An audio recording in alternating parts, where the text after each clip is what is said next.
I've not listened to the 911 call. Paging Adrian Rescue. I don't like to because it was a very bad night. Female, difficulty breathing. She's home alone. Dispatcher Larry Rogers was on duty the night his friend and colleague Regan Roloff called 911. Regan, you still there, babe? Yeah. All right. 201's outside. He's on the way in. I knew it was Larry, so I knew it was going to get done wonderfully, and he was going to take care of me. He's kind of like a papa bear at work. Female said, "Larry, this is Regan. I need help." I'm hunched over, like this, can barely move and barely talk. Paging Adrian Rescue, 409 West 3rd, female having great difficulty breathing and moving. Within minutes, rescue workers reached Regan and transported her to a nearby hospital. When I went home at 4:30, Regan was in surgery. I didn't sleep well that night. I caught myself shaking. By that time, Regan's fiancée, Lonnie, a local sheriff's deputy, was at her side. He had been out of town preparing for their upcoming wedding. Both he and Regan figured maybe she had a bad ulcer.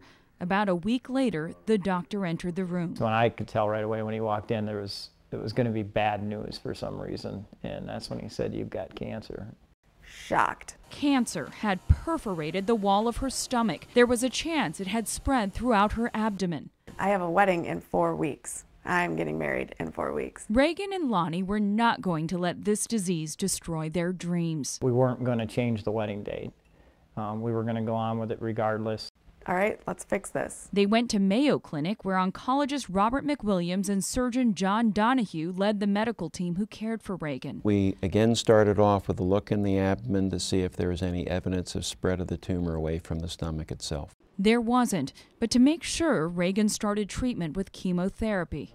There are probably seeds of cancer cells out there that we can't see that the chemotherapy can treat. And the idea is if you give a little bit of chemotherapy before the surgery, you might decrease the size of the surgery you might have to perform. 1 week after round one, wedding bells. Lonnie and I chose not to talk about it that day. It was a day to celebrate love and their future. The wedding ended up being fantastic.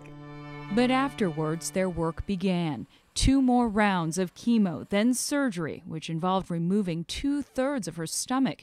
A section of small intestine was then attached to the remaining stomach, allowing her to eat with few restrictions. Even after surgery, there was concern that cancer may still be present. Quite surprisingly, when the pathologist looked at all these slides, did not find any residual cancer. Yeah, come on, come on, woo! With treatment behind her, Regan continues to get stronger. She's now cancer-free and back at work with Larry and the others she says are part of her work family. And together with Lonnie, she looks toward the future. We want to start a family as soon as possible. With Everyday Health, I'm Stephanie.